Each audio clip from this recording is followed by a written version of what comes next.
These reflections and what we should do later, or any thoughts on the Parayatha. Sir, അതിനു മുമ്പത്തെ ഡിസ്കഷൻ്റെ കണ്ടിന്യൂവേഷനായിട്ട് എനിക്ക് തോന്നിയ ഒരു കാര്യം, ഇപ്പോൾ നമ്മൾ പേഷ്യൻസിനോട് ഡിക്ലെയർ ചെയ്യുന്ന, അവരുടെ സ്റ്റേറ്റസ് ഡിക്ലെയർ ചെയ്യുന്ന കാര്യത്തിൽ ഹോപ്പ് കൊടുക്കുന്നതിനെക്കാട്ടിലും അതൊരു ഡിസിഷൻ മേക്കിങ്ങിൻ്റെ കാര്യത്തിൽ ഇമ്പോർട്ടൻ്റ് ആയിട്ട് വരുന്നത്. അപ്പം അത് എനിക്കൊരു കാര്യം തോന്നിയത്, ഡോക്ടേഴ്സിൻ്റെ മേലെ ബ്ലെയിം വരും. കാരണം ഒരു ഡിസിഷൻ അവിടെ എടുക്കുന്നത് ഈ നമ്പറിൻ്റെ ബേസിസിലായിരിക്കും. അപ്പോൾ പേഷ്യൻസും അതിനുശേഷം അതിന് ഡീവിയേറ്റ് ചെയ്തിട്ടൊരു കോൺസിക്വൻസ് വന്നു കഴിഞ്ഞാൽ ഡോക്ടേഴ്സിൻ്റെ അടുത്ത് ബ്ലെയിം വരുന്നത് കൊണ്ടുകൂടി ആയിരിക്കാം അവരത് പറയാതെ ഇരിക്കുന്നത്. ഐ ഡോണ്ട് നോ എന്നുള്ള ആൻസർ ആയിരിക്കും അവിടെ കുറച്ചുകൂടെ.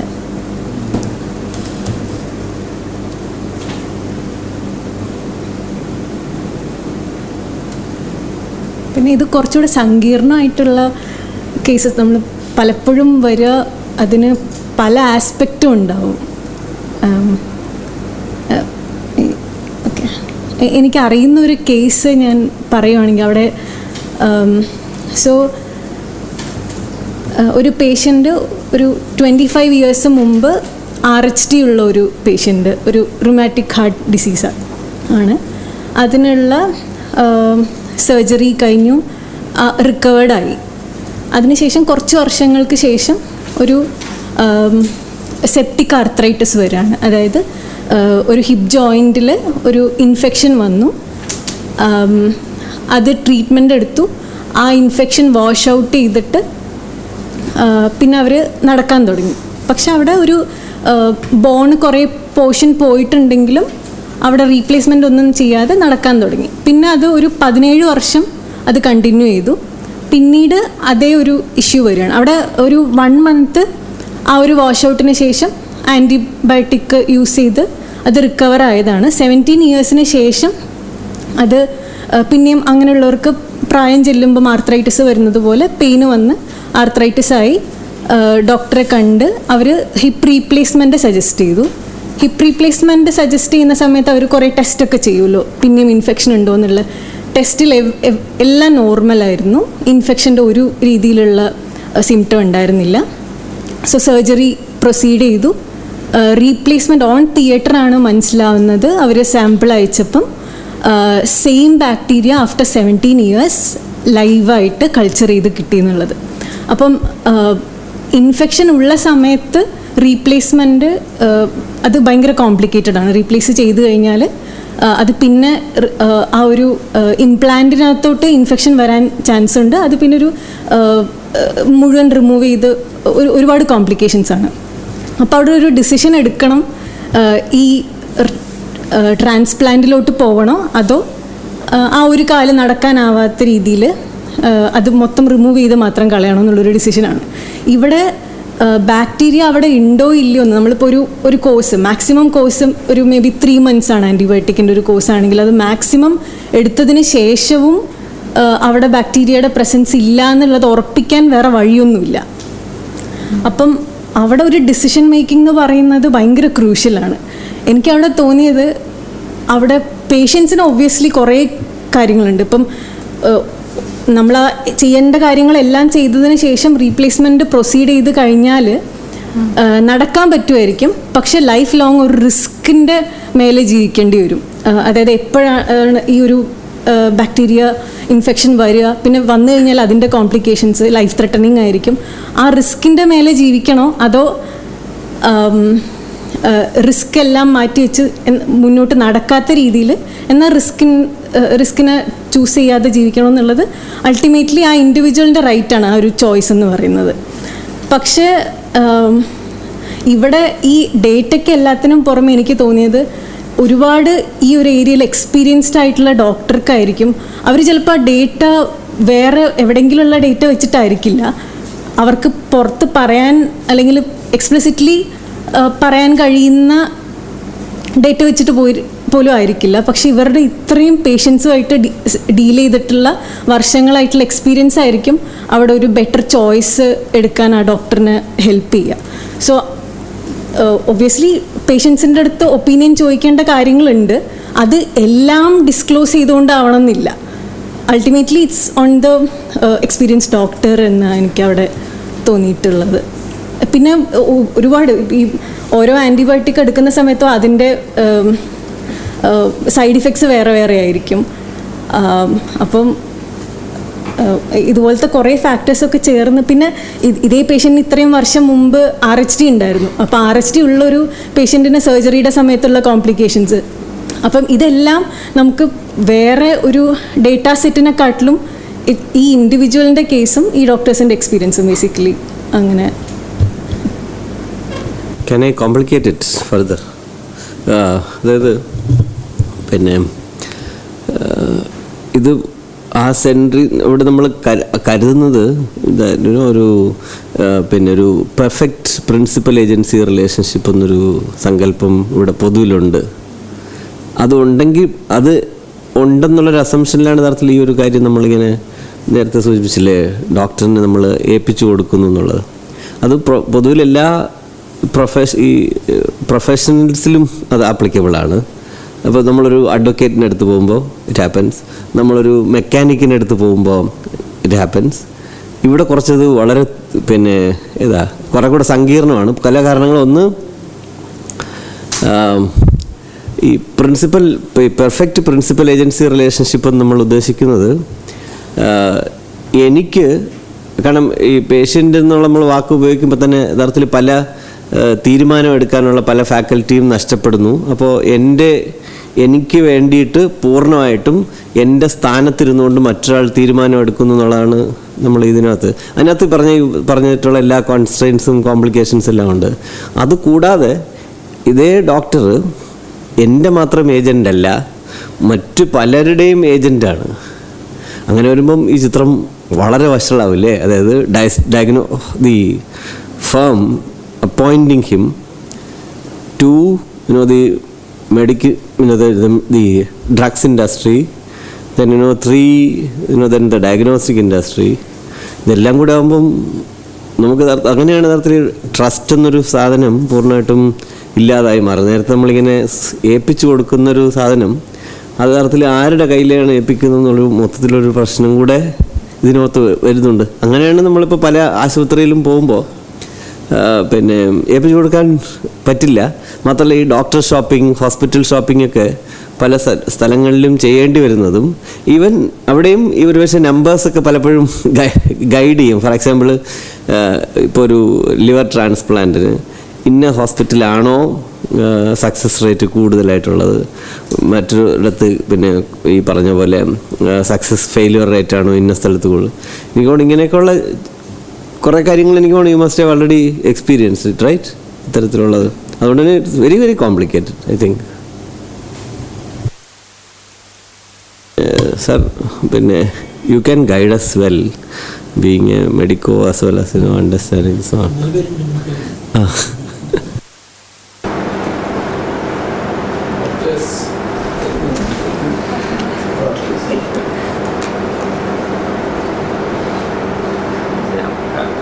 ഡയലോഗ് കേട്ടില്ല, പക്ഷെ മാഡത്തിന്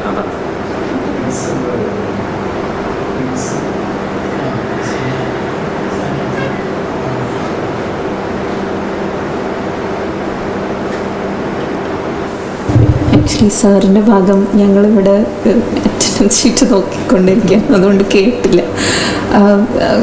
മാഡം പറഞ്ഞത് so here there are multiple factors playing. again ഇവിടെ ടൈമും ഒരു വലിയ ഫാക്ടറാണ്. ബിക്കോസ് ഇത് ഓൺ ടേബിൾ ആണല്ലോ കണ്ടുപിടിച്ചത്, നമ്മളിത് ഇമ്മീഡിയറ്റ്ലി ആക്ട് ചെയ്യണം. There are lot of decisions that come into play.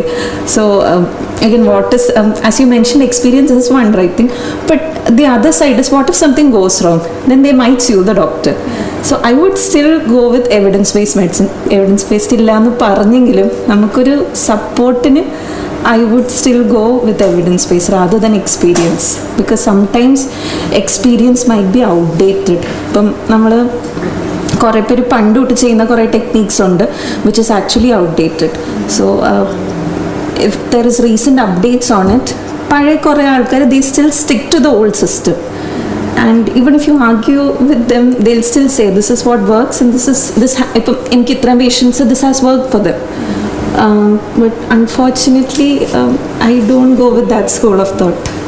Retrospectively justify ചെയ്യാൻ പറ്റൂ എന്നുള്ളത് In the like decisions retrospectively justify ചെയ്യാൻ the decision should be made by the patient and the bystander. We can only aid them in making the decision. You can give them transparency. നമ്മൾക്ക് complete information you have to provide to them. We can only aid them in making the decision. That is what actually ideal doctor-patient relationshipൽ അങ്ങനെയാണ് പറയുന്നത്. Clear communication and transparency, give out whatever informations are required for them to make the decision.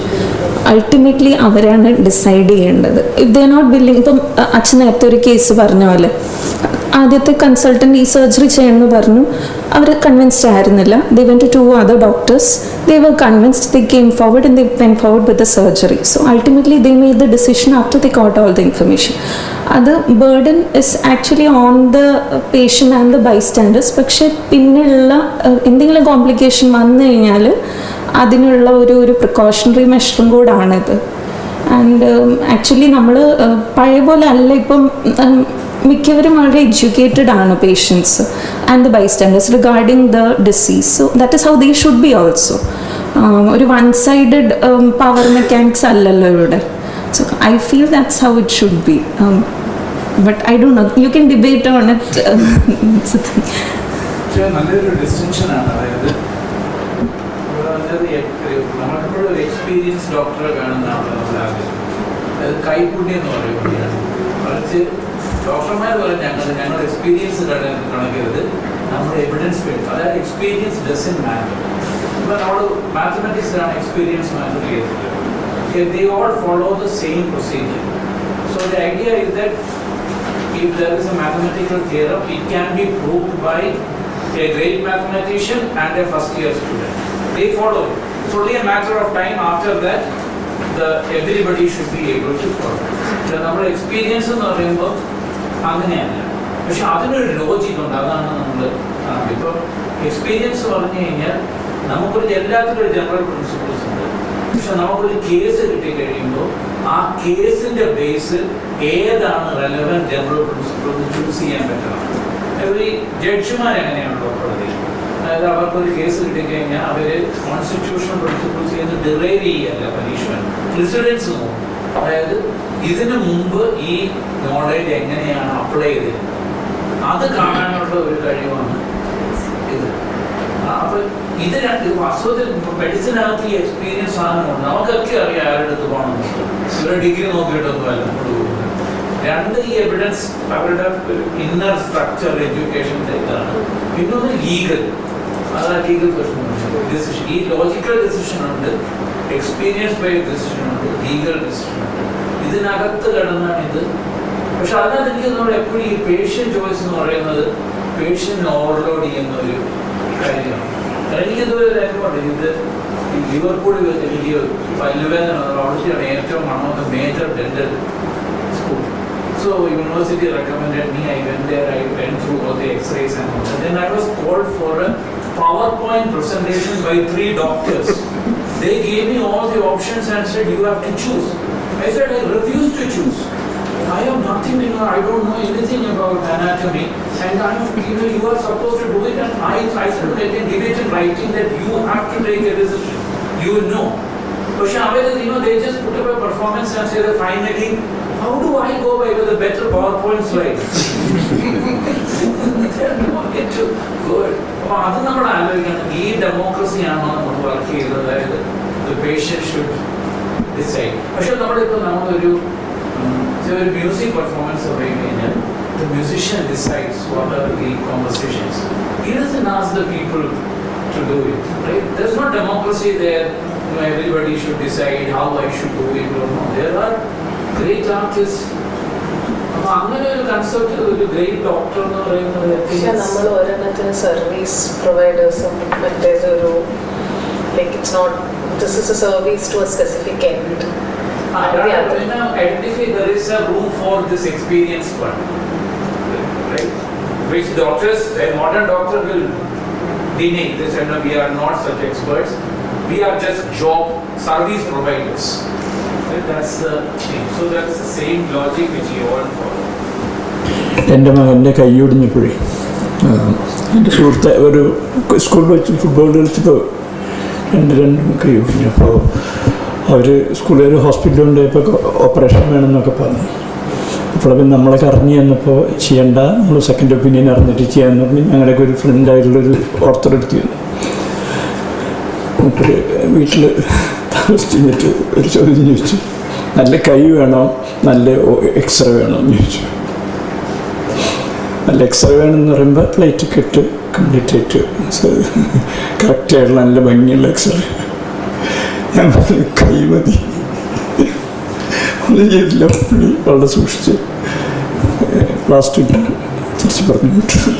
റോബോട്ടിക്സും അതുപോലെ തന്നെ ഈ AI കൂടി വരുമ്പോൾ medical ഫീൽഡിൽ decision making അതെങ്ങനെയായിരിക്കും അത് act ചെയ്യും?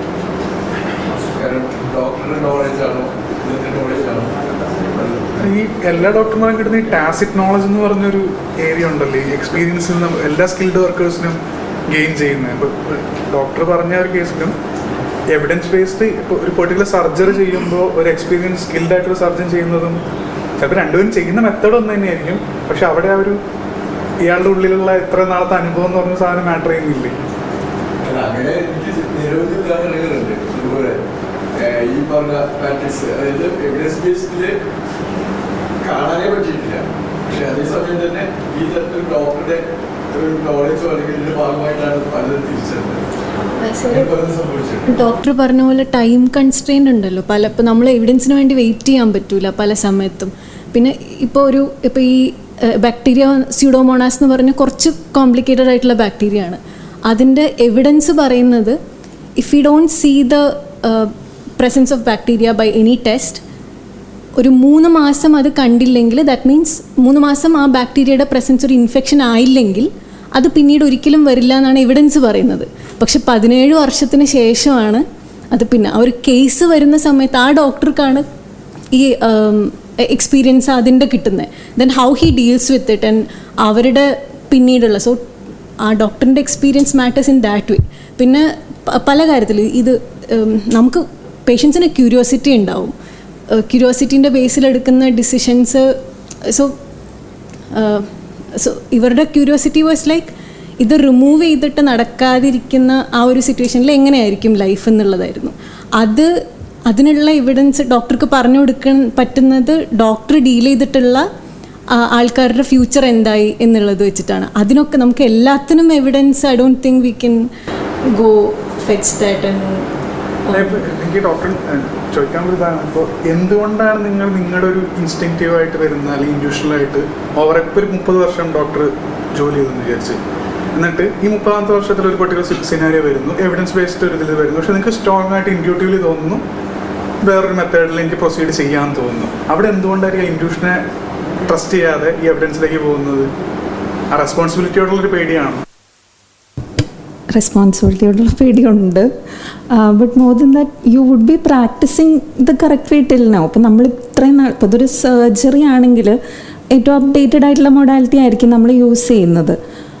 അപ്പം ഞാൻ പറയാൻ ഉദ്ദേശിപ്പം എന്താ പറയുക, ടോട്ടൽ നീ റീപ്ലേസ്മെൻറ്റ് അങ്ങനെ സർജിക്കലി അല്ലെങ്കിൽ റോബോട്ടിക്സ് വെച്ച് യൂസ് ചെയ്യുന്ന സർജറി ഉണ്ട്, അതല്ലാതെ ചെയ്യുന്നതുണ്ട് നീ replacement. I am just citing an example, I don't do any of these. So ഇപ്പം അത് സർജറി അല്ലാതെ ചെയ്യുന്ന ഒരു ഡോക്ടർ അദ്ദേഹം അത് മാത്രമേ ചെയ്തിട്ടുള്ളൂ. പക്ഷെ റോബോട്ടിക്സ് വെച്ച് ചെയ്യുന്ന TKR is also having very good outcome. So if a patient comes and asks me what will I tell them, ഇതിൽ രണ്ടിൽ ഏത് എടുക്കണം എന്ന് ചോദിച്ചു കഴിഞ്ഞാൽ I haven't done a robotic TKR, so how can I give an opinion on that? The other side is ഇപ്പം ഞാനിപ്പോൾ ഇത്രയും വർഷം കൊണ്ട് ചെയ്ത ഒരു എക്സ്പീരിയൻസ് വെച്ച് if there is a complication in surgery I can definitely handle it better. My technique and skill will definitely improve. So I can say ഇതെനിക്ക് നന്നായിട്ട് ചെയ്യാൻ പറ്റും, we can go forward with this is the way to treat it, അങ്ങനെ എനിക്ക് പറയും. പക്ഷേ എൻ്റെ എക്സ്പീരിയൻസിനെ മാത്രം ബേസ് ചെയ്ത് ഞാൻ പേഷ്യൻറ്റിന് വേണ്ടി ഒരു ഡിസിഷൻ എടുക്കുന്നത് പിന്നെ it could back fire also. ഇവിടുത്തെ പ്രൈമറി കൺസേൺ അതാണോ ഞാൻ ചോദിക്കുന്നത്, responsibility? It is one of the primary concerns. The outcome of the patient, the quality of life of the patient, that also matters. എനിക്കൊന്ന് ഈ care നമ്മൾ democratise ചെയ്യുമ്പോൾ ഈ responsibility എങ്ങനെ ഷെയർ ചെയ്യുന്നു എന്നുള്ളത് ഒരു വലിയ ഫാക്ടറായി തന്നെ മനസ്സിലാക്കിയാൽ ഇവർക്കും കുറച്ചും കൂടെ എനിക്ക് തോന്നുന്നു ഈവൻ ഇൻ ദ സെൻസ് ഈ doctor കമ്മ്യൂണിറ്റിക്ക്. Another thing I feel is actually അതാരും പറഞ്ഞില്ല, പക്ഷേ ഈ കെയർ ഗിവറിൻ്റെ stress is a very big factor. ഇപ്പം ഒരു നമ്മൾ എന്താ പറയുക, time allotted for each patient 2 minute 5 minute ഒരു ഡോക്ടറിന് ഒരു പേഷ്യൻറ്റിനെ കാണാൻ പറ്റുന്നുള്ളൂ. അതിപ്പോൾ പ്രൈവറ്റിലാണെങ്കിലും ഗവൺമെൻറ്റിലാണെങ്കിലും. But that is not a choice made by the doctor. OP number decide ചെയ്യുന്നത് ആ ഹെൽത്ത് സിസ്റ്റമാണ്. So most of the times though I want to give more care, I can't give care. And added to that, there are multiple stress points on me. ഇപ്പം നമ്മളൊരു ആരും പറഞ്ഞതെന്ന് എനിക്ക് ഓർമ്മയില്ല, പക്ഷേ എനിക്ക് ഇത്രയും റവന്യൂ ജനറേറ്റ് ചെയ്യണം ബൈ ഇൻവെസ്റ്റിഗേഷൻ സാറാ പറഞ്ഞു തോന്നുന്നു. So that is a pressure on the doctor, that is an additional stress on the care giver. And that automatically affects the care that is given to the patient. ഒരു health care സിസ്റ്റത്തിൽ വരുമ്പോൾ that can actually become ഒരു grass root level വർക്കറിലോട്ടും ഇത് വരും. ഇപ്പോൾ ആശാ വർക്കറിനാണെങ്കിൽ നമ്മൾ നോക്കിക്കഴിഞ്ഞാൽ I think by the 15th of every month they have to give lot of data. അപ്പം I happen to work with an ASHA work, ഒരു TB സർവേക്ക് പോയായിരുന്നു. സോ ആ ഒരു ഒരു മാസം we had to go from house to house and collect sputum samples from the patients. ഒരു profile ഉണ്ടായിരുന്നു. If they fit that profile, we have to collect sputum sample and we have to go and give it to a district hospital. അവിടെ എവിടെ കൊണ്ടുപോയി കൊടുക്കണം. എനിക്കിത് മാത്രമേ പണിയുള്ളൂ. പക്ഷെ ആശാ വർക്കറിന് അതിൻ്റെ ഇടയിൽ അവരുടെ മന്ത്ലി ടാലീസ് എല്ലാം ക്ലിയർ ചെയ്യണം, എന്നാലേ അവർക്ക് സാലറി കിട്ടുള്ളൂ. So the stress on the ASHA worker is also very high and the care that she will eventually give to the patient. അപ്പോൾ അവരെന്തെങ്കിലും കുറേ ഡേറ്റ ഫാബ്രിക്കേറ്റ് ചെയ്യേണ്ടി വരും. ദാറ്റ് ഓൾസോ ഒന്ന് വർക്ക് ഫോഴ്സ്, പിന്നെ additional stress that they have to face. That is I feel that is one of the deciding factors here. The care, the quality of the care that you eventually give out.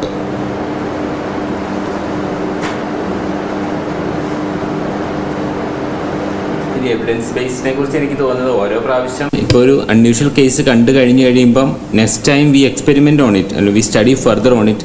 അതാണ് പിന്നെ അടുത്ത evidence ആയിട്ട് വരുന്നത്.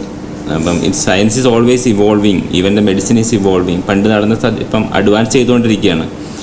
അപ്പോൾ അതിനകത്ത് എക്സ്പീരിയൻസും ഇൻറ്റ്യൂഷനും evidence എല്ലാം കൂടെ ചേർന്ന ആ ഒരു മാട്രിക്സിലാണ് even doctors and care work improve ചെയ്യുന്നത്.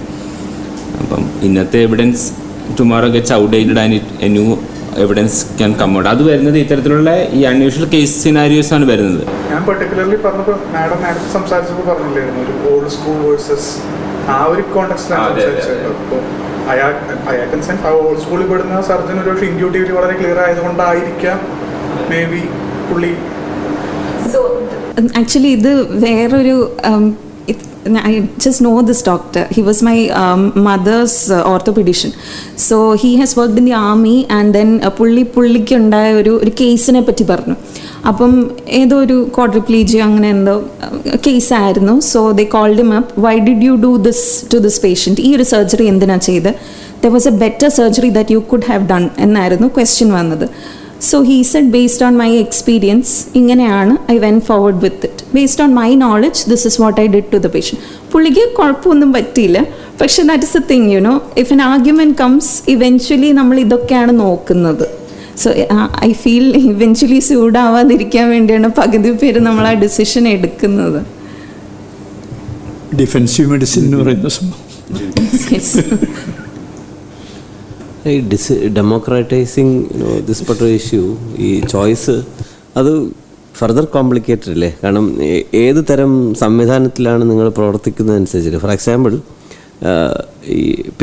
ഈ ചികിത്സയുടെ ചിലവ് പേഷ്യൻറ്റിൻ്റെ കയ്യിലാണ് മുഴുവൻ. നേരിട്ട് കൊടുക്കേണ്ട സിറ്റുവേഷൻ ആണെങ്കിൽ ആ ചോയ്സ് പിന്നെ പേഷ്യൻറ്റിൻ്റെ പറഞ്ഞാൽ മിക്കവാറും എൻ്റെ വീട്ടിലൊരു പശുവാണുള്ളത്, അപ്പോൾ ആ പശുവിനെ വിട്ടിട്ട് വേണം എന്നെ ചികിത്സിക്കാൻ. അപ്പോഴേക്കും എൻ്റെ അടുത്ത് പറയുകയാണെങ്കിൽ കുഴപ്പമില്ല, ഞാനങ്ങ് ചത്താലും ഈ ബാക്കിയുള്ളവരെ നോക്കേണ്ടത് ഒരേ ഒരു അസറ്റ് ഇതല്ലേ. അപ്പോൾ അങ്ങനെയാണെങ്കിൽ ഞാൻ പറയും ഇത് എടുക്കണ്ടെന്ന് പറയില്ലേ, ഡിസിഷൻ ട്രീറ്റ്മെൻറ്റ് വേണ്ടെന്ന് പറയും. അതൊരു ലൈവ്ലിഹുഡ് വളരെ പ്രധാനപ്പെട്ടതല്ലേ. അതേസമയം ഞാനൊരു പൊതു സംവിധാനത്തിലാണ് ചികിത്സിക്കപ്പെടുന്നതെങ്കിൽ ഈ decision independent of the financial question I would be able to take. അതുകൊണ്ട് എനിക്ക് തോന്നുന്നു ഇന്ത്യൻ സാഹചര്യങ്ങളിൽ ഈ പ്രശ്നം ഭയങ്കര കൂടുതൽ വഷളാണ് സാഹചര്യത്തിൽ.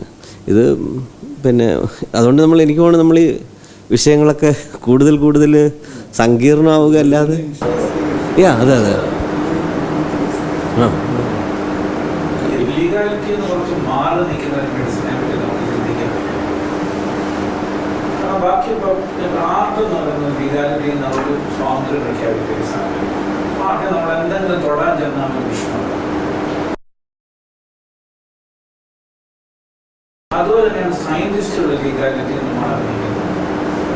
എഞ്ചിനീയറിംഗ് തന്നെ വലിയൊരു ഭാഗം they are free from our independence. അത് ലീഗാലിറ്റി പോകുന്ന സയന്റിസ്റ്റുകൾ ലീഗാലിറ്റി മാറി നിൽക്കുന്നു എന്ന് പറയുന്നത് you cannot get, court cannot rule anything on saying that this scientific evolutionary theory is disturbing the. പക്ഷെ ഇപ്പൊ കുറച്ചും കൂടെ പബ്ലിക് അല്ലെങ്കിൽ ഒരു സോഷ്യൽ ഇമ്പാക്ട് ഉള്ള റിസർച്ച് ചെയ്യുന്ന ആളുകൾ സോഷ്യൽ അത് അങ്ങനെ നമ്മൾ നോക്കിക്കഴിഞ്ഞാൽ നമ്മൾ അതായത് ഇത് സൊസൈറ്റിയെ നന്നാക്കാൻ വേണ്ടിയാണ് ലീഗാലിറ്റി ഉണ്ടാക്കി വെച്ച് അങ്ങനെ ഒരു അങ്ങനെ ഞാൻ പറഞ്ഞേ. ഇപ്പൊ ആർട്ടിന്റെ കേസ് പറയുന്നത് അതിന്റെ ഇമ്പാക്ട് അത്രത്തോളം വിസിബിൾ അല്ലല്ലോ. ഐ മീൻ നമുക്ക് അങ്ങനെ അത് ഈ ലീഗാലിറ്റി ഒരു പ്രാക്ടീസും തമ്മിലുള്ള ബന്ധം അത് സോഷ്യൽ റെലവൻസ് കൊണ്ടാണ് അതിന്റെ വിചാരിക്കുന്നത്. ഇപ്പൊ എന്തുകൊണ്ടാണ് പ്രിസൺ ഉണ്ടാക്കി വെച്ചിരിക്കുന്നത് കുറ്റം കുറയ്ക്കാനാണെന്ന് അസം ചെയ്ത് കഴിഞ്ഞാൽ നമ്മൾ ഒരു തരത്തിലുള്ള സോഷ്യോളജി ചെയ്യും. മറിച്ച് പ്രിസനും കുറ്റവാളി നിയന്ത്രിക്കും തമ്മിൽ ഒരു ബന്ധവും ഇല്ലാന്ന് കണ്ടിട്ട് വേണമെങ്കിൽ നമുക്ക് സോഷ്യോളജി ചെയ്യും. അങ്ങനെയാണല്ലോ അതിന്റെ റിയാലിറ്റി. ഈ റെലവൻസിന്റെ കാര്യം ഞാൻ പറയുന്നത് അതായത് ഡോക്ടർമാർ നമ്മളത് സോഷ്യൽ ഇമ്പാക്റ്റ് ഉള്ള സാധനങ്ങളിൽ ലീഗാലിറ്റി വരും. അതല്ല ഇവിടുത്തെ പ്രശ്നം. സയൻസ് എന്ന് പറയുന്നത് സോഷ്യൽ ഇമ്പാക്റ്റ് കൗണ്ട് ചെയ്യുന്ന സാധനങ്ങൾ ഇന്ന് സയൻസ് മാറി. സയൻസിൽ തന്നെ ഇറ്റ്സ് വെരി കോണ്ടെക്സ്റ്റൽ എന്നാ ഞാൻ പറയുന്നത്. This is how can in physics or chemistry you cannot get into. For physics that's not the case. ഗലീലിയോയുടെ സമയത്ത് ഭൂമി ഉരുണ്ടതാണെന്ന് പറഞ്ഞപ്പോൾ റിലീജിയസ് ലീഗൽ അതോറിറ്റി അതിൽ കയറി ഇടപെട്ടു. പക്ഷെ ഇന്ന് അസ്ട്രോണമിയിൽ അങ്ങനെ കയറി ഇടപെടാൻ പറ്റുകയില്ല. ഒരു സംശയം ചോദിക്കുന്നു സാർ, ഒരു ഡിസ്റ്റിങ്ഷൻ വെക്കുന്നുണ്ടോ സയൻസ് വേറെ ടെക്നോളജി വേറെ എന്ന് പറഞ്ഞിട്ട്? സയൻസും ടെക്നോളജിയും there is a difference. Technology തന്നെ today lot of design software firms their algorithmic research legality cannot enter. It's only a certain point where it meets certain kind of market, society, etc. You can catch them. Otherwise you cannot catch. Even biology is a very domain. See, it's not that you can't enter, right?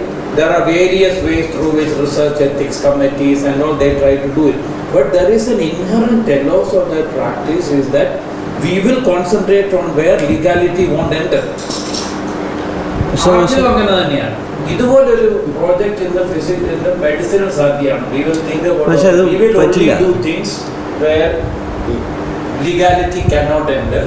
There we will be free. We can actually take bold decisions, research. ബാക്കിയുള്ളത് നമ്മൾ അതുകൊണ്ട് വേറെ എവിടെയെങ്കിലും ഒക്കെ അതിനെ accommodate ചെയ്യും. Yeah, see, if you define art as an expression of some creativity, പല സിനിമകളും പുറത്തിറങ്ങാതിരിക്കുന്നു. അതുപോലെ തന്നെ നമ്മൾക്ക് കാണാറില്ലേ. പിന്നെ ഫോർ എക്സാമ്പിൾ ഇപ്പോൾ കുറേ കാലം മുമ്പ് മറ്റേത് നമ്മുടെ സരസ്വതി ന്യൂഡ് സരസ്വതിനെ പഠിച്ചപ്പോൾ, പക്ഷെ ഇന്ന് ആരെങ്കിലും ധൈര്യപ്പെടുമോ ആ എക്സ്പ്രഷൻ? അവിടെ legal question. We are worried about legal intervention. Because censorship തന്നെ വന്നത്, censorship came through a very different activity. It's not because legality was പക്ഷേ സിനിമ പോലെ ചില സാധനങ്ങൾ സെൻസർഷിപ്പ് ഉണ്ട്. എന്നാലും നമ്മുടെ ഒരു ആർട്ടിസ്റ്റിനെ സംബന്ധിച്ചോളം it's not that he is all the time like a doctor worried about whether what will happen. ഇപ്പോഴും ഉണ്ട് നമ്മളിപ്പോൾ ഒരു പടം വരച്ചു കഴിഞ്ഞാൽ മതങ്ങളൊക്കെ പ്രശ്നം എന്ന് വെച്ചാൽ ആർട്ടിസ്റ്റിക് പ്രാക്ടീസ് എന്ന് പറയുന്നത് it's not something which is all the time worried about legal response. Legal വന്നു കഴിഞ്ഞാൽ അതിനുവേണ്ടി ആൾക്കാർ വരും, നമ്മളെല്ലാവരും കൂടെ പോയിട്ട് പ്രൊട്ടസ്റ്റ് ചെയ്യും. പ്രൊട്ടസ്റ്റ് ചെയ്യുമ്പോൾ നമ്മൾ പറയുന്നത് എന്തുവാണ്? The artist freedom should be respected. That's actually respected or not is another matter.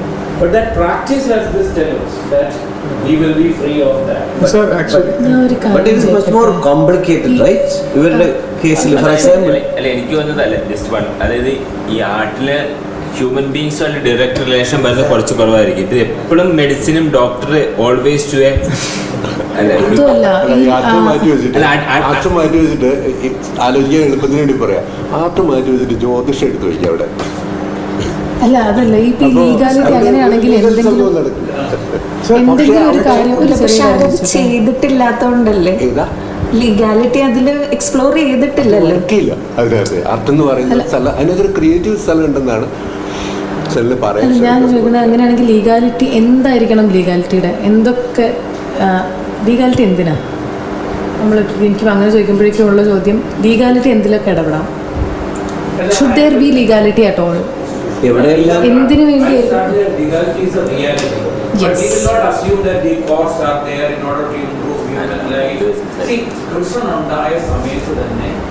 അതിനുള്ള ആലോചന നടക്കുമ്പോൾ തന്നെ people have argued prison will not reduce criminality. It's a waste of time, right? Then still humanity went ahead and created. Even now we have enough evidence to say it is not reducing criminality. But so prison excavation going on. Then you can give an account on why it is there and all.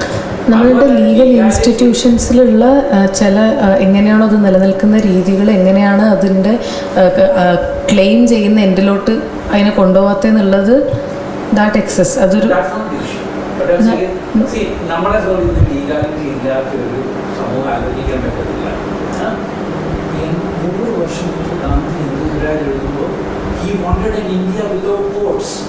It was imaginable for one of our most ethical politicians to say that we want a society without the court system.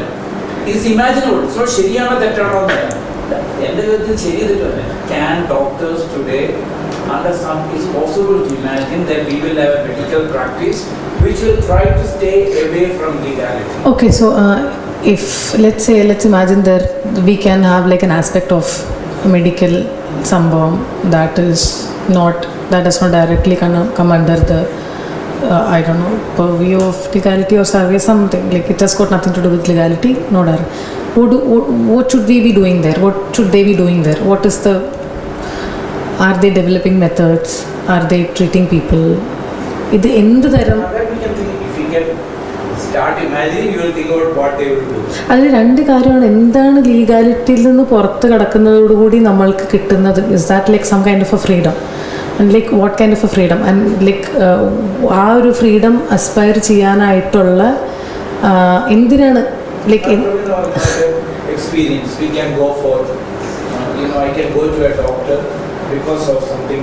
അത് വളരെ അത് എനിക്ക് എൻ്റെ എക്സ്പീരിയൻസിന് practice ചെയ്യാം, അല്ലെങ്കിൽ അതിനൊരു potential കണ്ടുപിടിക്കാം എന്നുള്ള അത് വളരെ ഇൻഡിവിജ്വലിസ്റ്റിക് ആയിട്ട് it becomes A creative practice. So അങ്ങനെ ക്രിയേറ്റീവായിട്ടുള്ള പ്രാക്ടീസസ് നമുക്ക് ചെയ്യാം. അത് ഈ ഒരു മെഡിക്കൽ ഇപ്പം എനിക്ക് വളരെ ക്രിയേറ്റീവായിട്ട് എന്താണ് എനിക്ക് വീട്ടിൽ സിദ്ധവൈദ്യം നടത്താം.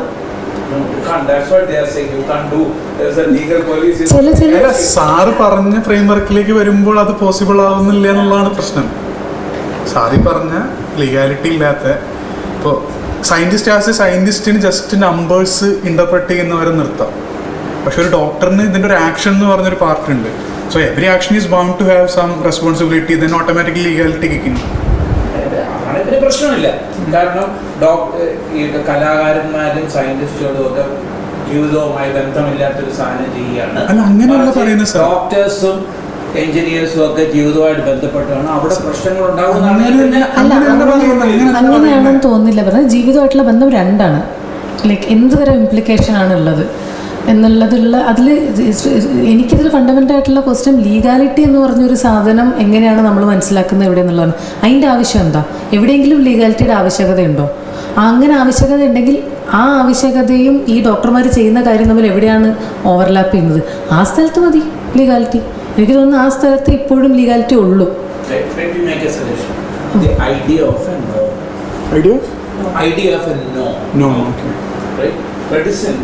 With the idea about normal, they make normal from a fact into a norm, and society itself is working on norms. It is normal. The idea of norm making, and it's possible for societies has not been functioning with norm, and we have no reason to think that future will be based on norm. But should we think about practices without creating norms and following them. We all know that C എവിടെയെല്ലാം public എന്നൊരു interest involve ആയിട്ടുള്ള സ്ഥലങ്ങളിലെല്ലാം എനിക്ക് എന്നെ കൊല്ലാൻ വേണ്ടിയിട്ട് എത്രമാത്രം creative ആവാം, ഇമാജിനേറ്റീവ് ഒക്കെ ആവാം. പക്ഷേ അത് ഇവരുടെ കേസിൽ, അല്ലെങ്കിൽ ഇവരുടെ കേസിൽ നിന്നല്ല, പൊതു താല്പര്യങ്ങൾ പൊതുവിൽ ഇൻവോൾവ് ആയിട്ടുള്ളതൊന്നും ചെയ്യാൻ പറ്റില്ല. പിന്നെ പണ്ട് മുതലേ തന്നെ ഈ നമുക്ക് അറിയാവുന്ന കാര്യമായിരുന്നല്ലോ, ഈ ട്രസ്റ്റ് ഏറ്റവും കൂടുതൽ. കാരണം ഞാനൊരു ഡോക്ടറെ കാണാൻ പോകുമ്പോൾ എൻ്റെ ശരീരം പൂർണ്ണമായിട്ട് ഞാൻ തുറന്നു കൊടുക്കുകയല്ലേ, അപ്പോഴേക്കും the highest degree of trust is involve. അത്തരം സ്ഥലങ്ങളിലെല്ലാം ഈ ഒരു ക്വസ്റ്റ്യൻ ഉണ്ടാവില്ലേ? അതല്ല പണ്ട് മറ്റേ രാജസദസ്സിലെ വൈദ്യരൊരു പക്ഷേ ഏതെങ്കിലും തരത്തിൽ ചികിത്സ വെച്ച് ഭേദമാക്കിയാൽ സമ്മാനം കൊടുക്കുകയും അതല്ലാതെ സംഭവിക്കുകയാണെങ്കിൽ കൈവെട്ടുകയും തലവെട്ടുകയൊക്കെ ചെയ്യുന്നത് ആ ഒരു ഇതുകൊണ്ടാണല്ലോ. അതുകൊണ്ട് തന്നെ ഇത് ലോങ് എസ്റ്റാബ്ലിഷ്ഡ് പ്രോസസ്സാണ്. അതിന് പ്രധാനപ്പെട്ട കാരണം കൈൻഡ് ഓഫ് ഒരു ഇൻറ്റിമേറ്റ് കൈൻഡ് ഓഫ് ആണ്. മറ്റത് നേരത്തെ സൂചിപ്പിച്ച പോലെ ഇപ്പോൾ Saraswati I can be non passionate about, അല്ലെങ്കിൽ വേറെ എന്തെങ്കിലും വരച്ചാൽ. പക്ഷെ ഇതങ്ങനെയല്ല, ജീവിതത്തെ നേരിട്ട് ബാധിക്കല്ലേ.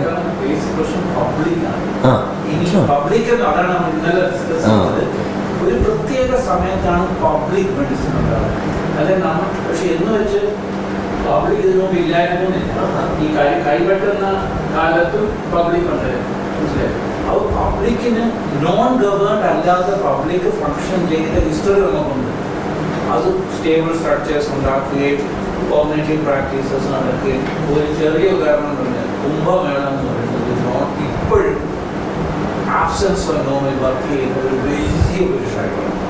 അവിടെ ഇത് നോമിലല്ല നടക്കുന്നത്. അവിടെ ഒരു നോർമേറ്റീവ് നമ്മൾ ആകപ്പാടെ പോലീസുകാരെ കൊണ്ടുവന്ന് ട്രാഫിക് നോക്കാൻ പോകും, അതവിടെ നടക്കുകയില്ല. ക്യൂ ഉണ്ടാക്കാൻ നോക്കും. കുംഭമേള ഒരു ക്യൂ ആണ് വസ്തുത നോർമേറ്റീവ് ബിഹേവിയറിൻ്റെ ഒരു ഐഡിയ സാധനം. ഇതില്ലാതെ ഫങ്ഷൻ ചെയ്ത് ഇപ്പോഴും ഉണ്ട് പ്രാക്ടീസ്. പക്ഷെ അതാണ് പ്രശ്നം. ഇപ്പോൾ ഒരു സൊസൈറ്റിയിൽ ഇപ്പം ഈ നോംസ് ആയിരിക്കത്തില്ല, പക്ഷെ വേറെ ഏതോ നോംസ് എപ്പോഴും.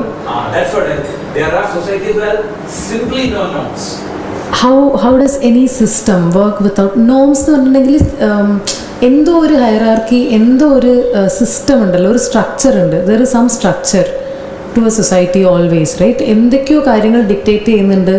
നിങ്ങൾ ഇങ്ങനെ പെരുമാറൂ, അങ്ങനെ പെരുമാറൂ, അല്ലെങ്കിൽ എങ്ങനെ പെരുമാറിയാലും കുഴപ്പമില്ല എന്ന് പറയുന്നതും ഒരു തരത്തിലൊരു ഒരു സ്ട്രക്ചറലായിട്ടുള്ള ഒരു. എനിക്കൊന്ന് അതിന് മുന്നേ സാറ് പറയുന്ന കുറച്ചും കൂടെ ആ ഒരു ഐഡിയൽ സാധനത്തെ ഒന്നുകൂടെ എക്സ്പ്ലെയിൻ ചെയ്യാമെങ്കിൽ. ഇതിപ്പോൾ പലപ്പോഴും നമുക്ക് സാറ് പറയുന്ന വാക്കിൻ്റെ എൻ്റെ ഐഡിയ വെച്ചിട്ടാണ് ഞാൻ റെസ്പോണ്ട് ചെയ്യുന്നത്.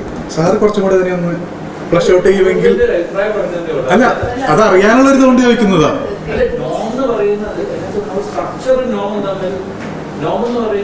എല്ലാ സൊസൈറ്റികളിലും തെറ്റും ശരികളും ഉണ്ടായിരുന്നു.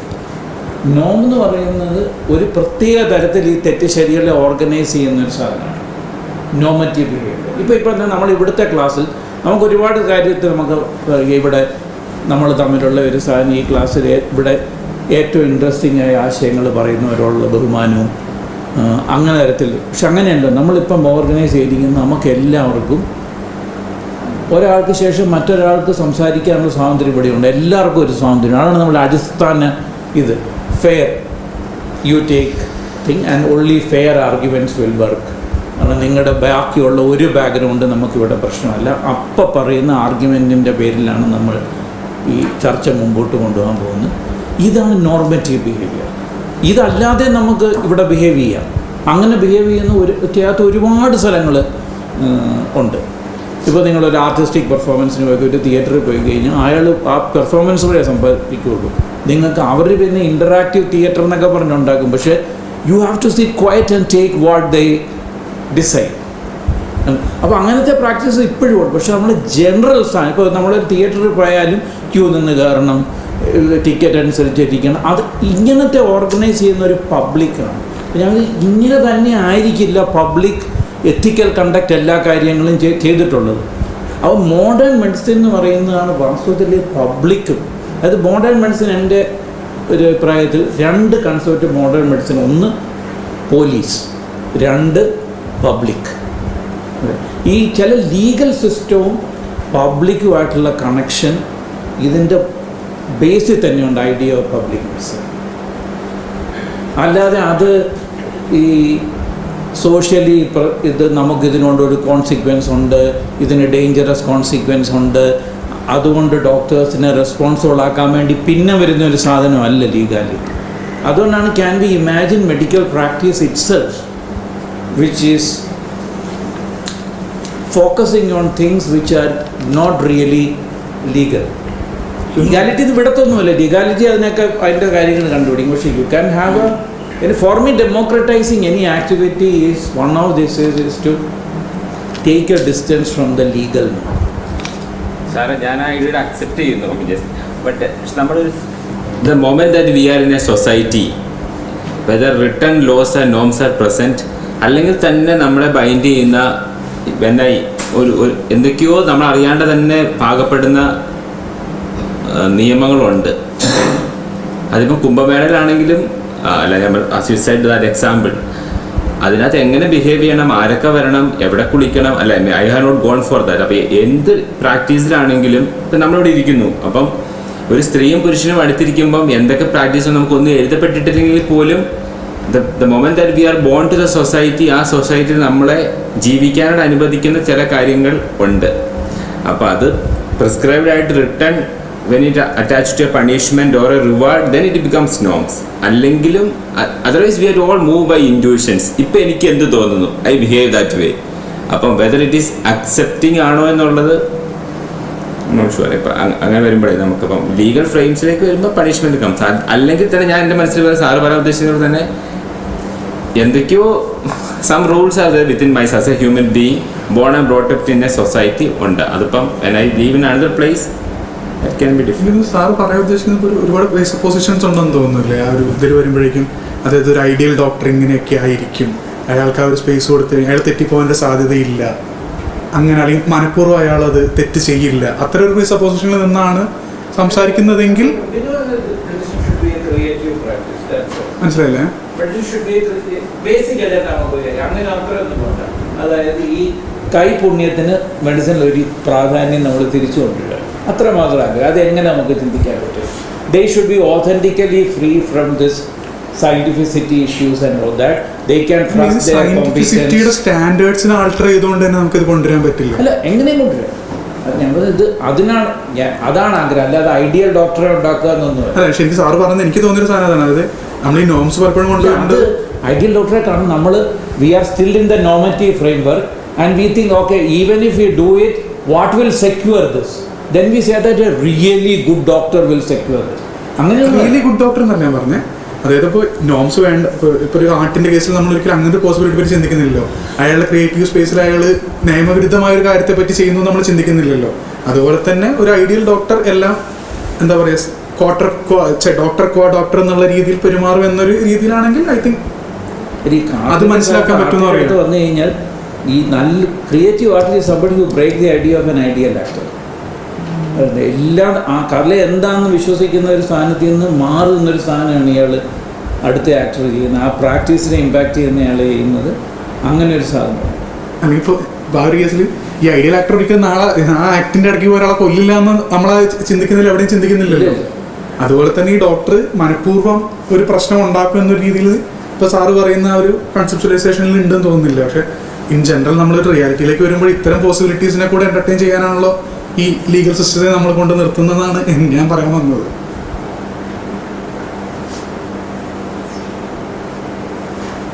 സാറ് പറഞ്ഞ ഒരു പോയിന്റ് ആഡ് ചെയ്യാണ്ട് എനിക്ക് മോഡേൺ മെഡിസിൻ കാണുന്നതനുസരിച്ച് ഈ ക്രിയേറ്റിവിറ്റി വരുമ്പോൾ നമ്മളിവിടെ കുറച്ചുകൂടെ കോമൺ സെൻസ് ഉപയോഗിക്കണം. അത് നഷ്ടപ്പെടുന്നതായിട്ട് ഞാൻ ഈ മെഡിക്കൽ ഫീൽഡിൽ കാണുന്നുണ്ട്. I acknowledge that. ഇപ്പം നമ്മൾ പഠിച്ച് എല്ലാ എവിഡൻസ് ബേസ്ഡ് പോയി ഇങ്ങനെ ചെയ്താൽ ഇങ്ങനെ നടക്കണം, അല്ലെങ്കിൽ ഈ മെഡിസിൻ ഇന്ന ഡിസീസിന് കൊടുക്കുന്നു പറയുമ്പം എൻ്റെ ക്രിയേറ്റിവിറ്റിയും എൻ്റെ എക്സ്പീരിയൻസും നഷ്ടപ്പെടുന്നുണ്ട്. As doctor Aleena was telling about it. കാരണം ഇപ്പം എനിക്ക് നമ്മൾ എവിഡൻസ് ബേസ്ഡ് കൊടുക്കുന്ന I sometimes question some doctors, എന്തുകൊണ്ടാണ് നിങ്ങൾ ഈ മെഡിസിൻ കൊടുത്തത്? ഈ മെഡിസിൻ നമ്മളിപ്പോൾ ജേർണൽസോ ആർട്ടിക്കിൾസോ നോക്കുമ്പോൾ we don't find it, but they say that when I treat maybe this many number of patients and in my clinic when I do this medicine, even if it is not indicated for this particular disease, it has got an effect and impact in this. പക്ഷെ അത് as is being challenged more and more, as sir said, that creativity is being lost and it's losing its അപ്പോൾ ഞാൻ പലപ്പോഴും പറയും common sense നഷ്ടപ്പെടുന്നുണ്ട് നമുക്ക്. I acknowledge. Economics is scientific economics, which its own principle data and all that. And then there is a speculation market, which in my opinion doesn't care about economic science. It has not been able to predict anything correctly in any crashes, anything. But you have a science which is doing, and there is a practice which actually just doesn't care.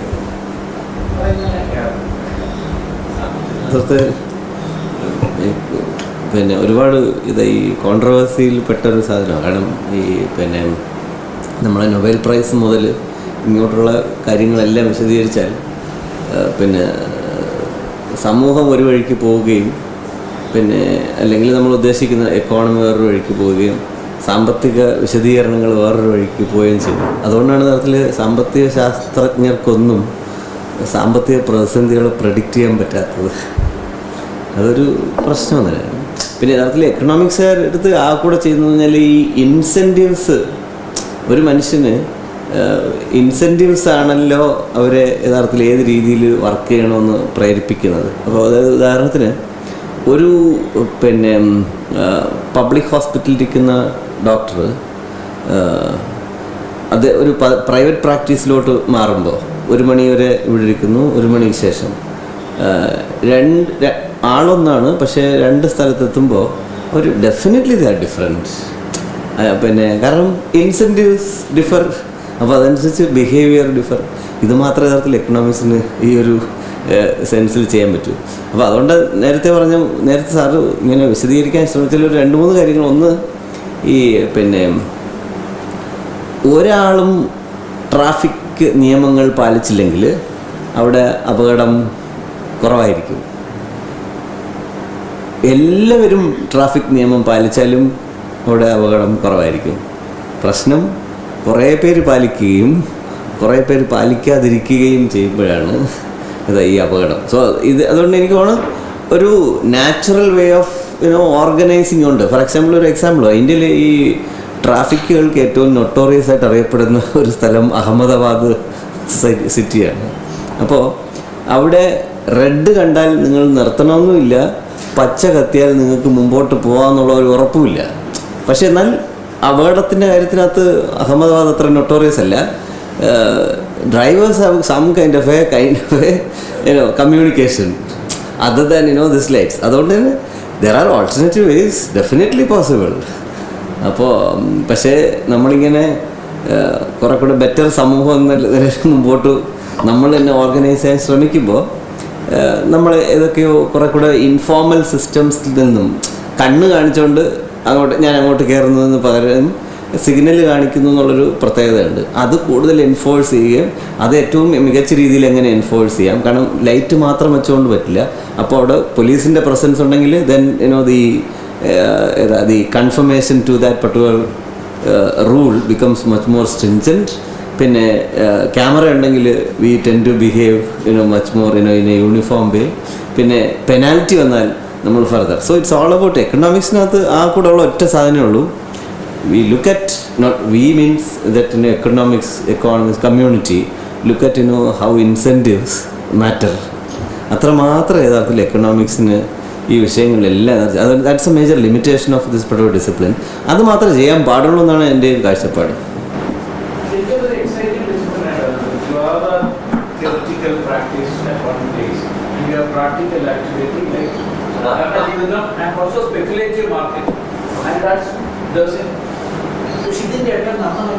Traffic വിശ്വാസികളായി മാറിയിട്ടുള്ളത് ട്രാഫിക്കിൻ്റെ അത് പറ്റുകയല്ല എന്നുള്ളത്. അത് എക്കണോമിക്സിൽ ഇപ്പോൾ ഈ Argentina ഒരു president ഉണ്ടല്ലോ, ഇപ്പം അയാൾ പറയുന്ന അയാൾ എവിഡൻസ് ബേസ്ഡ് എക്കണോമിക്സിലെയാണ്. പക്ഷെ അയാളുടെ എവിഡൻസ് വരുന്ന അയാളുടെ പട്ടിയാണ്. പട്ടിയിൽ ഒരു മീഡിയം പറയുന്നതാണ് അയാളുടെ പോളിസി. അപ്പോൾ അയാളുടെ പട്ടി മരിച്ചു പോയി 2 വർഷം മുമ്പ്. അപ്പോൾ അയാൾ ബയോടെക്നോളജി ഉപയോഗിച്ചിട്ട് 6 പട്ടികളെ ക്ലോൺ ചെയ്തിട്ടുണ്ട്. അപ്പോൾ ഇപ്പോൾ 6 പട്ടികളിൽ കൂടെ മീഡിയം പറയുന്നതാണ് അർജന്റീന എക്കണോമിക്. ഇത് പബ്ലിക്കായിട്ട് ഡിക്ലെയർ ചെയ്യുന്ന കാര്യമാണ്.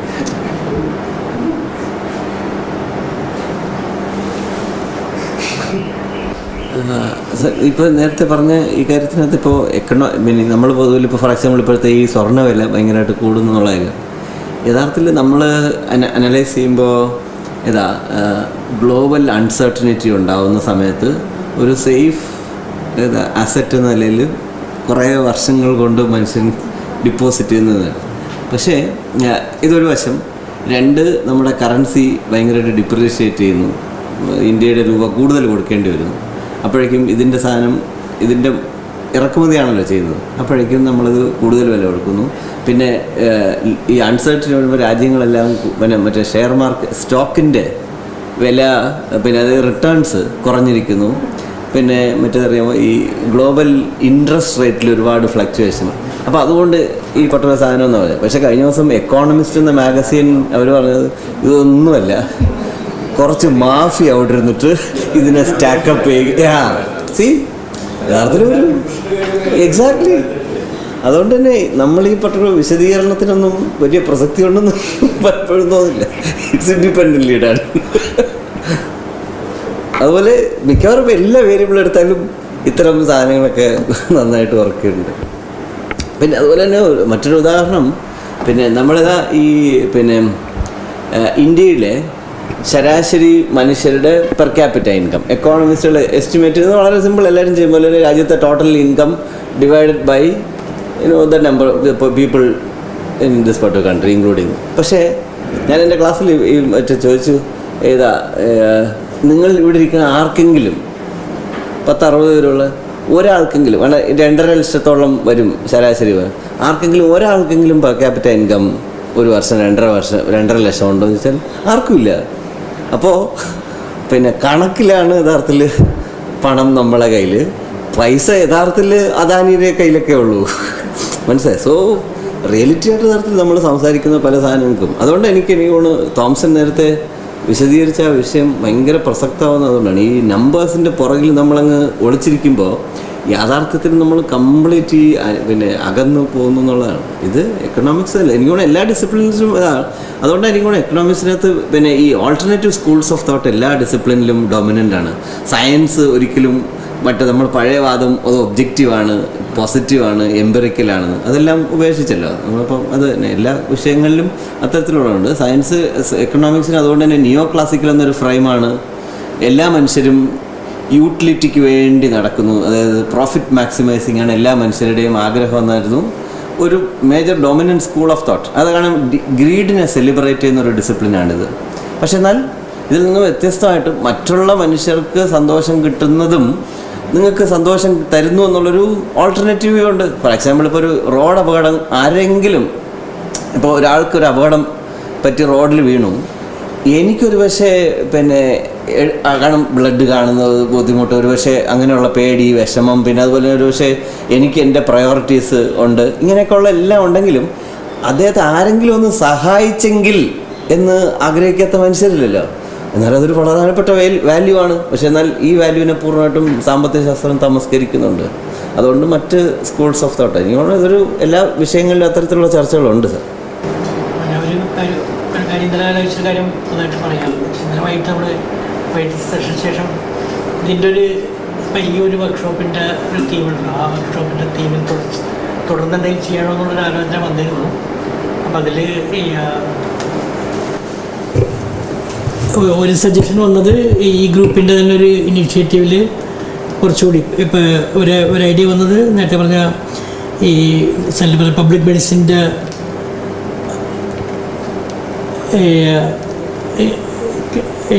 ഇന്ത്യയിൽ ഇതിൻ്റെ ഒരു ഇവല്യൂഷനും അതിൽ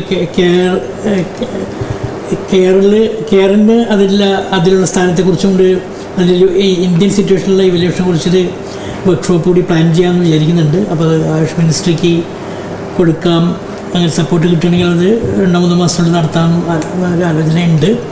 അപ്പോൾ അതിൻ്റെ സൗകര്യത്തിന് വേണ്ടി ഒരു വാട്സപ്പ് ഗ്രൂപ്പ് ഉണ്ടാക്കാം, നമുക്ക് എല്ലാവരുടെയും ഒരു ഗ്രൂപ്പ് ഉണ്ടാക്കാം. അപ്പോൾ അതിൽ അടുത്ത 2 ആഴ്ചകളിൽ ഒരു കൺസെപ്റ്റ് നോട്ട് പോലെ അത് ഇടും. അപ്പോൾ അതിൽ എല്ലാവരുടെയും ഇൻപുട്സ് ഉണ്ടെങ്കിൽ അത്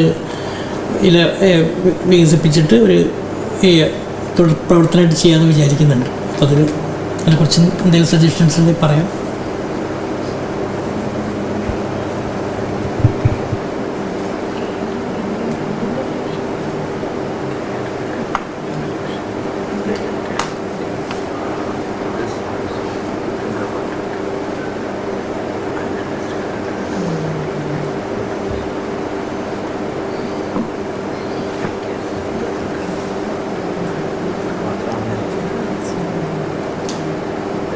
ഒരു ചോദ്യമാണുള്ളത് അല്ലേ, ഡെമോക്രാറ്റൈസിങ് കെയർ വർക്ക്. ഞാൻ എനിക്ക് ഇന്നലെ 2 ദിവസം ചർച്ചയില്ലാത്തതുകൊണ്ട് എനിക്ക് കുറച്ച് കാര്യങ്ങൾ ഇൻഫോംഡ് അല്ല.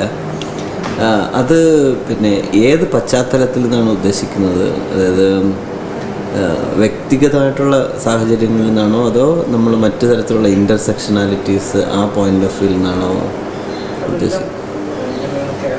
പബ്ലിക്കായിട്ട് കാണാൻ ആ ആ ആ സോഷ്യലായിട്ട് ഇൻഡിവിജ്വൽ ഒരു ഫിറ്റിയോ കമ്പാഷനോ അല്ലാതെ സ്ട്രക്ചറും മാർക്കറ്റ് ഇതിനാണ് ടെക്നോളജി ഇതിനാണ് ഇൻസ്റ്റിറ്റ്യൂഷൻ ഇതിനാണ് ഇങ്ങനെയുള്ളൊരു വ്യക്തിപരമായൊരു മാത്രമായിട്ട് ഓക്കെ അങ്ങനെ ഓക്കെ ആ ചെയ്യാനുള്ളത്. ആ അല്ല, അങ്ങനെയാണെങ്കിൽ ആ കോൺസെപ്റ്റ് നോട്ടിൽ അത്രമാത്രം ക്ലിയർ ആവും ഈ ചോദ്യം. അല്ല, എനിക്ക് തോന്നുന്നു അതായിരിക്കും കോൺസെപ്റ്റ് നോട്ട്. അല്ല, നമ്മൾ ഡിസ്കസ് അല്ല, ആ ചോദ്യങ്ങൾ കെയറിനൊരു ഇൻഡിവിജ്വൽ തലമുണ്ട്, പിന്നെ അതൊരു പബ്ലിക് ഒരു സോഷ്യൽ ആക്ടിവിറ്റിയും കൂടെയാണ്. പിന്നെ അതിനകത്ത് ടെക്നോളജി ഇൻവോൾവ് ആവുന്നുണ്ട്, ഇൻസ്റ്റിറ്റ്യൂഷൻസ് ഇൻവോൾവ് ആവുന്നുണ്ട്. അപ്പോൾ അങ്ങനെ ഇതിനെ എങ്ങനെ വെറും എമ്പതി പിറ്റി അങ്ങനെ മാത്രമല്ലല്ലോ, അതിനേക്കാളുള്ള അതിനെ പറ്റിയിട്ടുള്ളൊരു for example when you mean by care, അതൊരു ഫോർ എക്സാമ്പിൾ ഇതിനൊരു നെഗറ്റീവ് കൊണോട്ടേഷൻ ഉണ്ടല്ലോ. ഫോർ എക്സാമ്പിൾ കെയറിങ് ചേട്ടായിസ് എന്നൊരു അതൊരു നെഗറ്റീവ് മീനിങ് അല്ലേ. അതുപോലെ തന്നെ എനിക്ക് ആവശ്യമില്ലാത്ത സമയത്ത് സഹായം അടിച്ചേൽപ്പിക്കുന്നത് അതെനിക്കൊരു ബാധ്യതയാണല്ലോ, മനസ്സിലായി? അപ്പോൾ how do you distinguish between care as a right?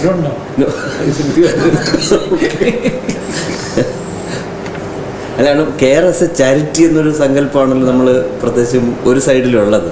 അപ്പോൾ മൊത്തത്തിൽ കെയർ ആസ് എ റൈറ്റ് എന്നൊരു സൈഡ് കൂടെ ഉണ്ട്. ഫോർ എക്സാമ്പിൾ ഇപ്പോൾ ഈ ഇടയ്ക്ക് കുഞ്ഞാമൻ എന്നൊരു സാർ മരണപ്പെട്ടപ്പോൾ നമ്മളൊരു പിന്നെ കേരള എക്കണോമിക് അസോസിയേഷൻ ഒരു പിന്നെ കമ്മമോറിയൽ സെഷനാണ്. അപ്പോഴേക്കും രവിരാമൻ എന്ന പ്ലാനിംഗ് ബോർഡ് മെമ്പർ അദ്ദേഹം പറഞ്ഞൊരു വളരെ പ്രസക്തമാണ്. ഈ പിന്നെ നമ്മൾ ഹ്യൂമൻ റൈറ്റ്സിനെ കുറിച്ച് human rights is about people or rights of the people who live. There is something called rights of the dead. അപ്പോൾ അതുപോലെ നമ്മൾക്ക് എങ്ങനെ ഏത് അതിർവരമ്പോ എതിർവരമ്പ് വേണമെങ്കിൽ തന്നെ ആവശ്യമുണ്ടോ എന്ന് ഒന്നാമത്തെ ചോദ്യം.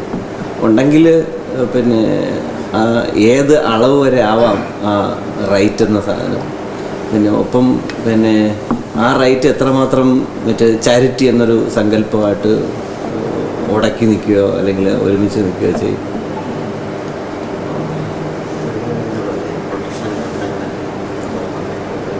അതെ ഒരു പിന്നെ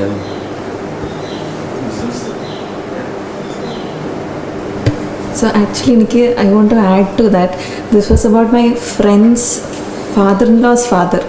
So പുള്ളിക്ക് മരിച്ചു കഴിഞ്ഞിട്ട് he didn't want his body to be cremated. He wanted it to be given for medical studies. പക്ഷെ none of the family members were allowing that.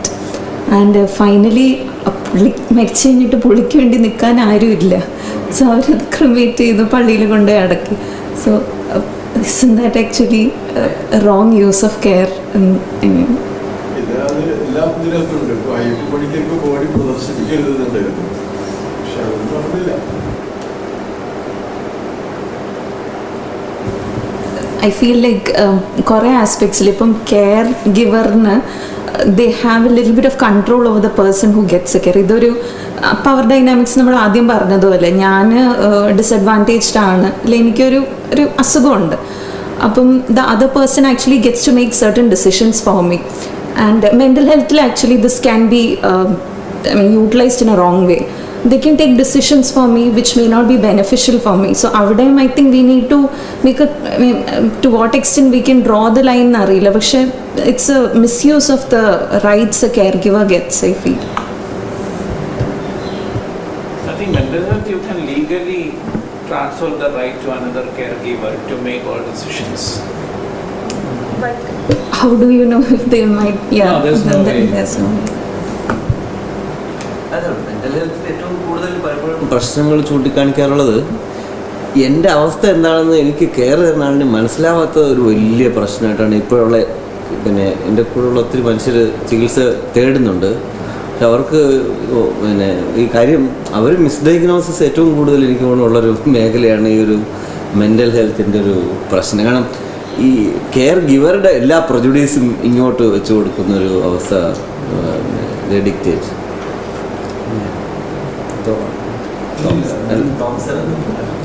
Living വില്ലിന്റെ സാധ്യതകൾ എന്താണ് കേരളത്തിൽ കാണുന്ന ഡോക്ടേഴ്സ്?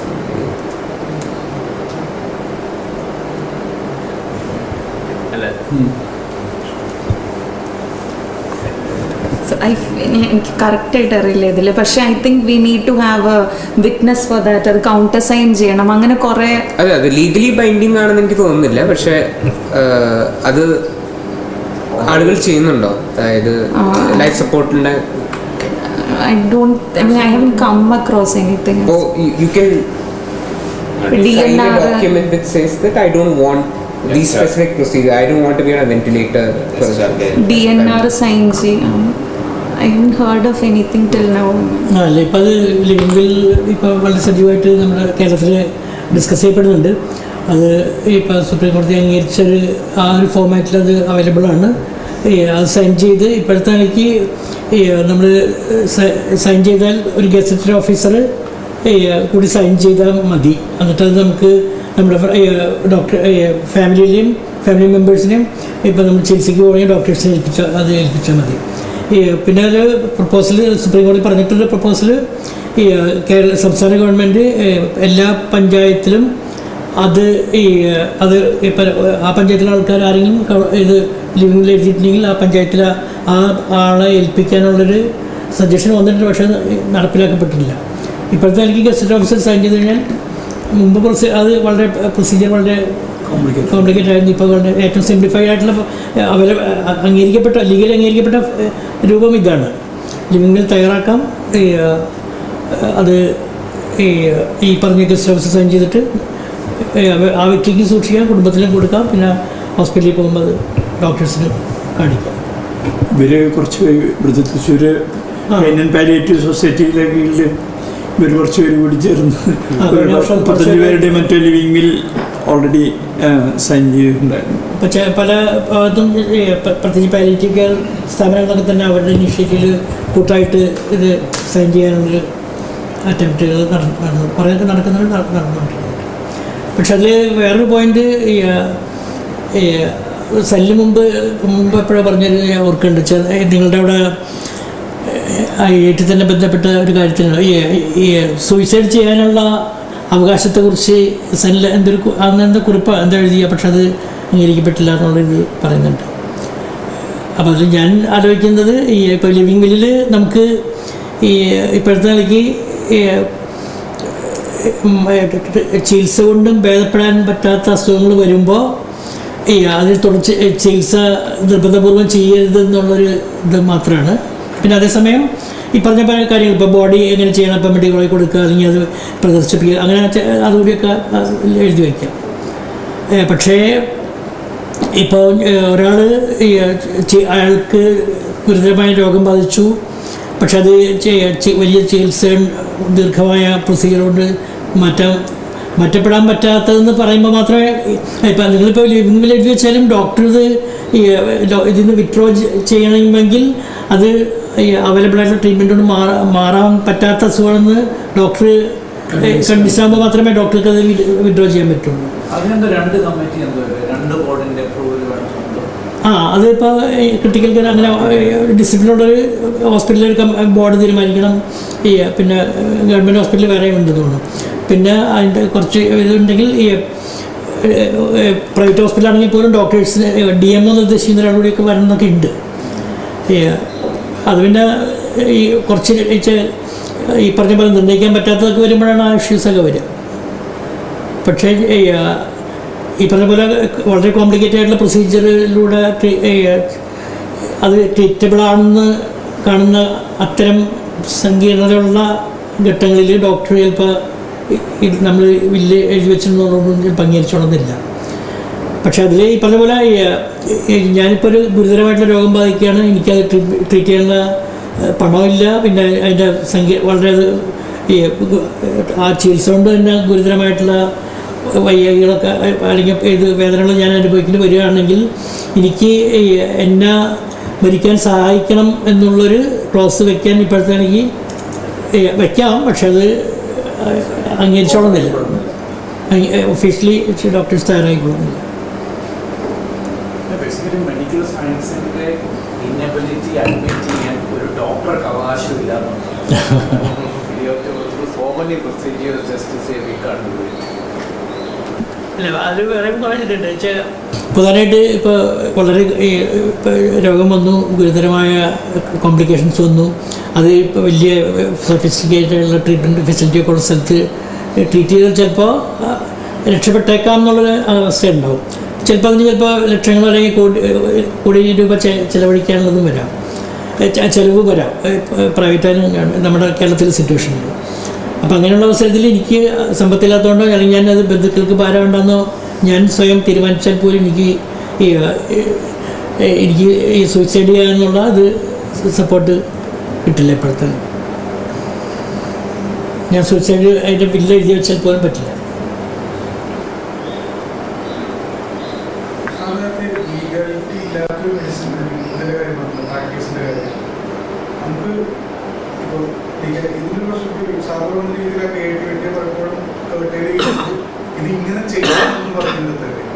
ജനറലി ഇങ്ങനെ ചെയ്യേണ്ടാത്ത കുറച്ച് കാര്യങ്ങൾ വെച്ചുകൊണ്ട് ഒരു ഫ്രെയിംവർക്ക് ഉണ്ടാക്കി കഴിഞ്ഞാൽ കുറച്ചും കൂടെ ഒരു ക്രിയേറ്റീവായിട്ട് ദീസ് പ്രാക്ടീസസ് ആർ ഫാൻ. ഇതിങ്ങനെ ചെയ്യാൻ പറ്റില്ല, പക്ഷെ ചെയ്യേണ്ട കാര്യങ്ങൾ ഇങ്ങനെയാണെന്ന് നിങ്ങളോട് പറയുന്നു. നിങ്ങൾക്ക് നിങ്ങളുടേതായ ക്രിയേറ്റീവായിട്ടുള്ള സ്പേസിൽ ചെയ്യാൻ പറ്റും. അങ്ങനെ ഒരു ഫ്രെയിംവർക്ക് നോക്കൊണ്ടെന്ന് അല്ല, എല്ലാ പ്രാക്ടീസിലും ഇത് ചെയ്യണം ഇത് ചെയ്യണ്ട എന്നുള്ളതുണ്ട്. അത് ലീഗലാവുന്ന ഒരു പ്രത്യേക സമയത്ത് മാത്രം. ലീഗാലിറ്റി മാത്രമല്ല, അതിനെ എല്ലാവർക്കും ഉണ്ട്. ആർട്ടിസ്റ്റ് ആണെങ്കിലും സയൻറ്റിസ്റ്റ് ആണെങ്കിലും ചെയ്യാവുന്ന ചെയ്യേണ്ടാത്ത കാര്യങ്ങളുണ്ട്. ഞാൻ നോക്കുന്നതനുസരിച്ച് ഈ ഡിസ്റ്റിങ്ഷൻ ഉണ്ടാക്കുന്ന മെക്കാനിസം എന്തുവാണ്? Is it A normative legal mechanism? Then there is. പക്ഷെ അങ്ങനെ തന്നെ ആയിരിക്കണം. എല്ലാ പ്രാക്ടീസിലും ഉണ്ട്. ഇപ്പം റിലീജിയൻ എടുത്താലും ഉണ്ട്, ഇങ്ങനെ തന്നെ തൊഴാവുള്ളൂ, ഇങ്ങനെ ചെയ്യുന്നു. പക്ഷെ അത് നോർമലായി ഗവൺ ചെയ്യുന്നു. അപ്പോൾ അങ്ങനെയുള്ള എന്തെങ്കിലും ആലോചിക്കാം. ചിലപ്പോൾ ഇങ്ങനെ ആലോചിക്കാൻ പറ്റുമായിരിക്കും, ഒരു negative set of injections. Legal ഇതില്ലാതെ ക്രിയേറ്റീവ് ഇതാവുന്നതാണ് ഡെമോക്രാറ്റിക് എന്ന് പറയുന്നത്. അത് ലീഗാലിറ്റി ക്വസ്റ്റ്യൻ ചെയ്യാനുള്ള. ഇപ്പോൾ നമ്മളിപ്പോൾ ജനകീയ വിചാരണയെ നമ്മൾ ഡിസ്കസ് ചെയ്തപ്പോൾ ഒരു തരത്തിൽ കാണുന്നതെന്ന് വെച്ചാൽ ഇവിടെ ലീഗൽ മെക്കാനിസം ഉണ്ട്, അത് ഫെയിൽ ചെയ്യും. അതുകൊണ്ട് വിപ്ലവകാരികൾ ഒരു കോടതിയായിട്ട് നമ്മൾ പെരുമാറാൻ പോകുന്നു. അപ്പോൾ അതായിരുന്നല്ലോ അതിനെതിരെയുള്ള വിമർശനം. ഒന്നാമത് ഇവരെ നിയമം കയ്യിലെടുക്കുന്നു. രണ്ട്, ഈ വിപ്ലവകാരികളും ചെയ്യുന്നത് ഇവിടെ അവരെ എതിർക്കുന്ന ലീഗൽ സിസ്റ്റത്തിനെ അവർ റീപ്രൊഡ്യൂസ് ചെയ്യും. മറ്റൊന്നെന്ന് പറഞ്ഞാൽ ഇത് ലീഗലുമായിട്ട് ബന്ധപ്പെട്ട ഒരു പ്രശ്നമേ അല്ല അവർ ഹാൻഡിൽ ചെയ്യുന്നത്. അവർക്ക് ജീവിതം ഏതോ തരത്തിൽ അവിടുത്തെ പേഷ്യൻ്റെ ജീവിതം ദുസ്സഹമാണ്, അതിനെതിരെ ചെയ്യുക. അതുകൊണ്ടാണ് അവർക്ക് ഈ ഏറ്റവും ഒരു obscurantist legal punishment of putting a ചെരുപ്പുമാലിടേണ്ടി വന്നു. അപ്പോൾ ഒരിക്കലും ഒരു ലീഗൽ സിസ്റ്റം അങ്ങനത്തെ ഒരു പബ്ലിക് ഡെമോൺസ്ട്രേഷൻ സമ്മതിക്കില്ല. അതാണ് മോഡേൺ ലീഗൽ സിസ്റ്റം. ഇത് ക്രിമിനലിനെ നിങ്ങളൊരു പൗരനെ പോലെ നോക്കണം. അത് പനിഷ് ചെയ്യുക എന്നുള്ളത് പൗരൻ്റെ അവകാശമാണ് ലീഗൽ സിസ്റ്റത്തിൽ. മറിച്ച് അതിന് റിഡിക്യൂൾ ചെയ്തൊരു സാധനം അവർക്ക് ചെയ്യേണ്ടി വന്നത് എൻ്റെ അഭിപ്രായത്തിൽ അത് ലീഗൽ സിസ്റ്റത്തിന് അപ്പുറത്തുള്ള ഒരു പ്രാക്ടീസ് അവരുണ്ടാക്കാൻ നോക്കുകയാണ്. ഇതില്ലെങ്കിൽ നമ്മൾ റെവല്യൂഷണറീസ് ഈ ലീഗൽ സിസ്റ്റത്തിൻ്റെ ഡോക്ടർമാർ കറക്റ്റാണ്, കറുപ്പ് ആൾക്കാരെ പോലീസ് പിടിക്കുന്നില്ല, അതുകൊണ്ട് ഞങ്ങൾ പിടിക്കും. പക്ഷെ എനിക്ക് തോന്നുന്നില്ല അതായിരുന്നു അതിൻ്റെ ഒരു പൊളിറ്റിക്കൽ.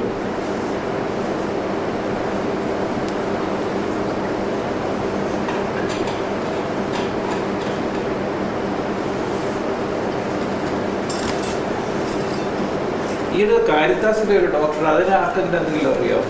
ഒരു ക്യാൻസർ ഡോക്ടർ സർജൻ, ക്യാൻസർ ഇല്ലാത്ത ഒരു സ്ത്രീയുടെ ബ്രസ്റ്റ് റിമൂവ് ചെയ്ത്.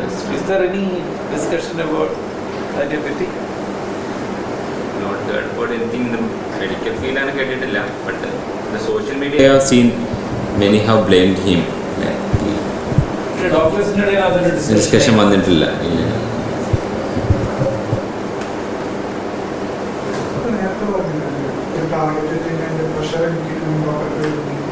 അതെന്തുകൊണ്ട് ഈ കമ്മ്യൂണിറ്റിക്ക് ഫോക്കസ് ചെയ്യാൻ പറ്റുന്നില്ല?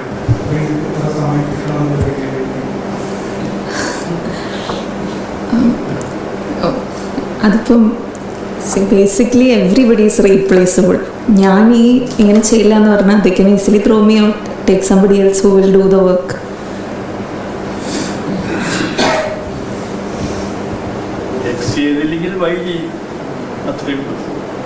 There is a lot of job scarcity for doctors also. ലീഗാലിറ്റിയെ കുറിച്ച് പറയുമ്പോൾ ചിന്തിക്കാനൊരു സൗകര്യത്തിന് വേണ്ടി ക്രിമിനൽ കേസ് പറയുമ്പോൾ സ്റ്റേറ്റ് ആണല്ലോ വാദം. അസുഖം വരുമ്പോൾ അതിൻ്റെ ചികിത്സയുടെ വാദവും സ്റ്റേറ്റ് എടുക്കുന്ന ഡിമാൻഡ് ചെയ്തിട്ട്